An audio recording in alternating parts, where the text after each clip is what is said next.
No fue posible ver nada más, pero estaba probada la autenticidad de la carta y solo faltaba saber lo que vendría después. En cuanto a eso, la hermosa corresponsal no había dado el menor indicio, sin embargo, no llegaba a presentirse peligro alguno. La condesa estaba en un castillo fortificado bajo la protección de un príncipe respetable por su autoridad civil y venerable por su autoridad eclesiástica. Nada exigía, al parecer, al valeroso escudero que interpusiera sus oficios, y era bastante con que se mantuviese dispuesto a ejecutar sus órdenes en cualquier momento que le fueran comunicadas. Empero, el destino habría de llamarlo a la acción mucho antes de lo que creyera. A la cuarta noche de su permanencia en Schönwald, Quintín había tomado ya medidas para enviar a la mañana siguiente, de regreso a la corte de Luis, al último de los hombres de su escolta, con cartas dirigidas a su tío y a Lord Crawford, en las que comunicaba su propósito de no continuar al servicio de Francia. Para ello daba como excusa la traición a que se viera expuesto a raíz de las instrucciones secretamente impartidas a Hayreddin. Esa noche se dirigió al lecho con las rosadas esperanzas naturales en un joven cuando ama de corazón y piensa que su amor es correspondido sinceramente. Sin embargo, los sueños de Quintín, que al principio participaron de la influencia de los dulces pensamientos con que se durmiera, fueron adquiriendo gradualmente un carácter espantoso. Soñó que caminaba con la condesa Isabel por la orilla de un tranquilo lago parecido a los de su valle natal. Él la hablaba de sus amores sin pensar para nada en los impedimentos que al mismo se oponían. Ella se sonrojaba y sonreía al escucharlo, como era de esperar por el tenor de la carta que, dormido o despierto, Quintín llevaba siempre junto a su corazón. Pero la escena cambió repentinamente y pasó del verano al invierno, de la calma a la tempestad. Los vientos y las olas silbaban y se encrespaban, como si los demonios del aire y del agua lucharan por el dominio de sus respectivos imperios. Las aguas enfurecidas les cortaban el avance y el retroceso, y la furia de la tempestad en aumento, que los hacía estrecharse el uno junto al otro, parecía hacer imposible su permanencia en el lugar.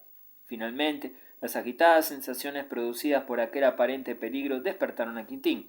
Desaparecida la fantasía del sueño y vuelto a la realidad, continuaba, no obstante, sonando en sus oídos el ruido que oyera dormido. Se irguió sobresaltado en la cama y escuchó entonces con asombro esos ruidos que, de producirlos una tempestad, debía ser la más formidable que se conociera en los montes de Granpainos. Un minuto después comprendía que el tumulto no era provocado por la furia de los elementos, sino por la de los hombres. Saltó del lecho y miró por la ventana de su habitación, pero la misma daba al jardín y por ese lado todo estaba tranquilo, aunque al abrir el postigo dióse cuenta por los gritos que llegaban más directamente a sus oídos que el castillo estaba siendo asaltado por un enemigo numeroso y decidido. Con la rapidez que la oscuridad y la sorpresa le permitían, se vistió, y mientras se colocaba las armas, su atención fue solicitada por un golpe dado en la puerta de la habitación. Como Quintín no respondiera enseguida, la puerta, bastante débil, fue forzada desde afuera y entró en la habitación el gitano Hayreddin, a quien reconoció por el acento. Un frasco que llevaba en la mano produjo al acercarle una pajuela, una llamarada que le permitió encender una lámpara que sacó de un bolsillo. El horóscopo de vuestro destino, dijo con energía Durbar, sin haberle saludado antes, depende ahora de la decisión de un minuto. Pillo, la traición nos rodea y cuando hay traición tú debes tener parte en ella. Estás loco, nunca he traicionado a nadie, a menos que llevara alguna ventaja en ello. ¿Para qué habría de traicionaros a vos, si espero más de vuestra seguridad que de vuestra destrucción? Atended por un momento, si es posible, a la voz de la razón. De lo contrario, os será impuesta por la muerte y la ruina.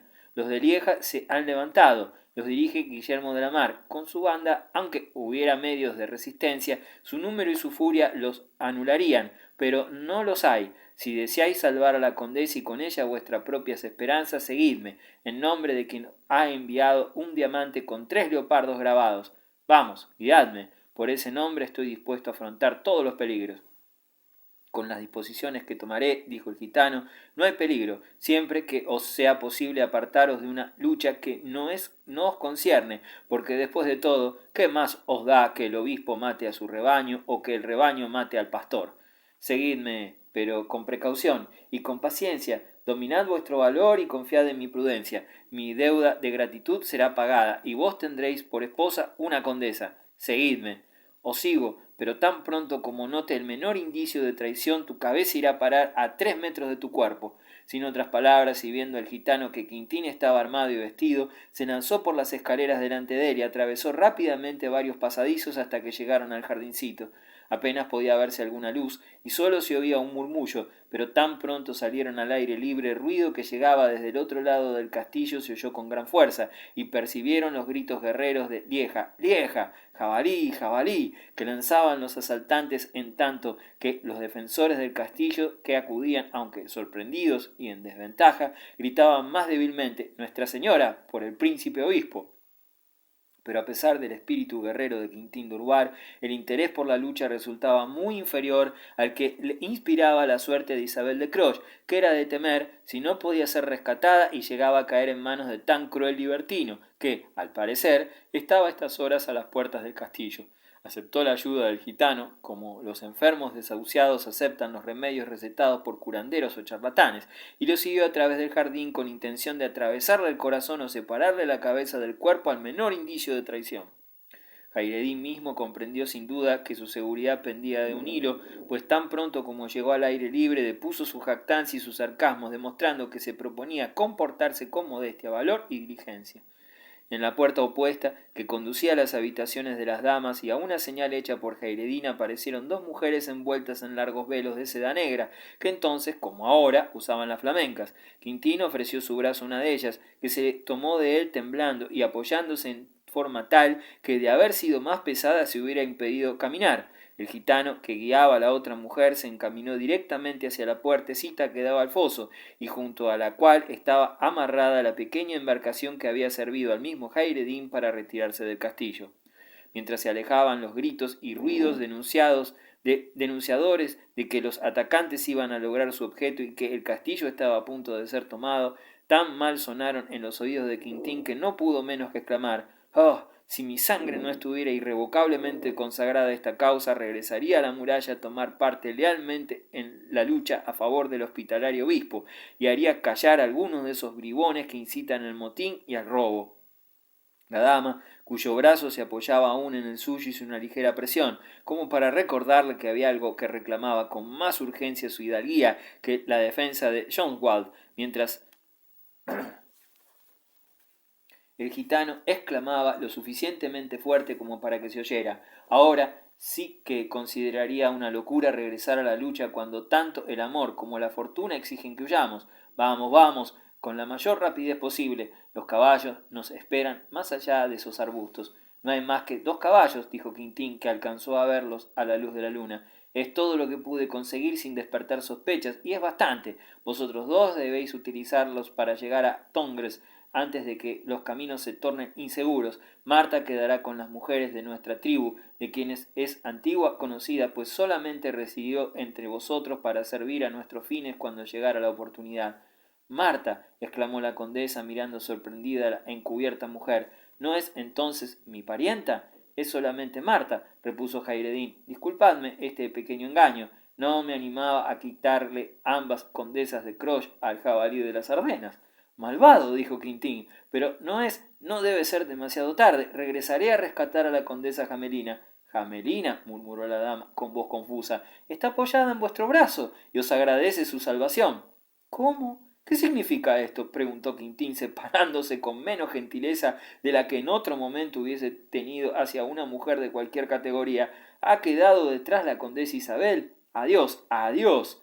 Cuando se volvía para regresar al castillo, Jairedín le asió de un brazo diciéndole «Escuchad, corréis a una muerte segura. ¿Para qué diablos ostentasteis los colores de la mayor? Sin embargo, esta es casi tan rica como la otra. Tiene joyas y oro y hasta pretensiones sobre el condado». Mientras hablaba así, con frases entrecortadas, el gitano luchaba por detener a Quintín, quien finalmente echó mano a su puñal para obligarle que lo soltara. «Id, ya que lo tomáis así», dijo Jairedín dejándolo libre. «Id, y que el diablo, si existe, vaya con vos».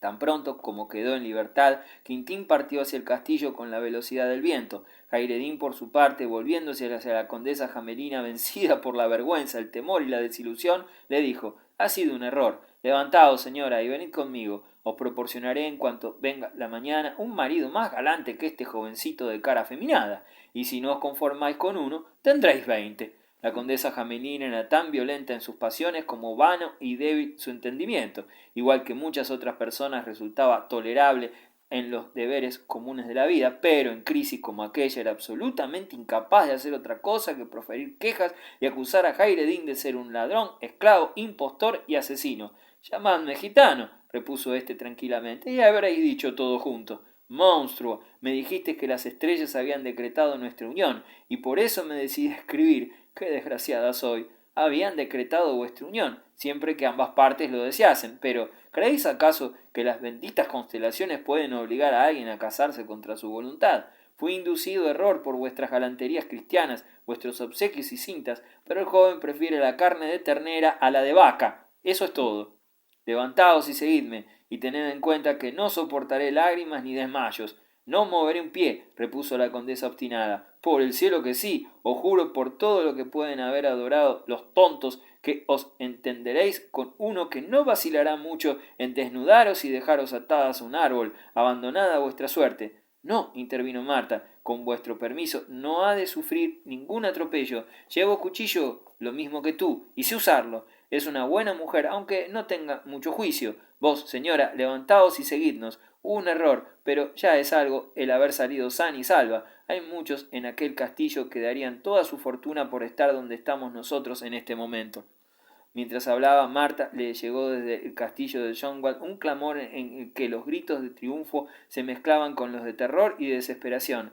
«Oíd eso, señora», dijo Jairedín, «y agradeced que vuestra voz no figure en ese concierto. Confiad en mí. Cuidaré honestamente de vos, y las estrellas cumplirán su promesa de hallaros un hermoso marido».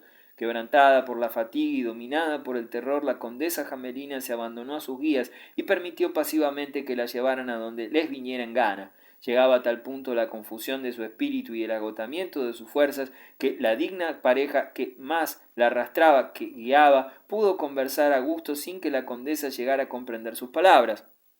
«Siempre pensé que tu plan era una locura», dijo Marta. «Si hubieras traído a la joven, tendríamos sin duda derecho a su gratitud y entrada a su castillo. Pero ¿qué probabilidades había de que un caballero tan hermoso se casara con esta vieja loca? Rizpa, tú has llevado un nombre cristiano y vivido en las tiendas de este pueblo insensato durante tanto tiempo que terminaste por participar de sus locuras. ¿Cómo pude suponer que habría de fijarse en unos pocos años más o menos, cuando eran tan evidentes las ventajas de la unión? Además, bien sabes que no hubiera sido tan fácil hacer mover a aquella moza como a esta condesa, que llevamos como un fardo de lana. Me agradaba el joven y le hubiera hecho un favor. Casarlo con esta vieja era hacer su fortuna. Unirlo, en cambio, a Isabel equivalía a arrojar contra él a Delamarque, Borgoña, Francia, todos los que se interesaban en su mano, y como las riquezas de esta tonta se componen principalmente de oro y joyas, hubiéramos tenido nuestra parte, pero la cuerda del arco se rompió y la flecha ha fallado. Vamos con ella. La llevaremos a Guillermo el barbudo. Cuando haya corrido una francachela, como es su costumbre, no distinguirá a una condesa vieja de una joven. Adelante, Rizpah, anima tu corazón. El astro Aldeborán continuará guiando los destinos de los hijos del desierto.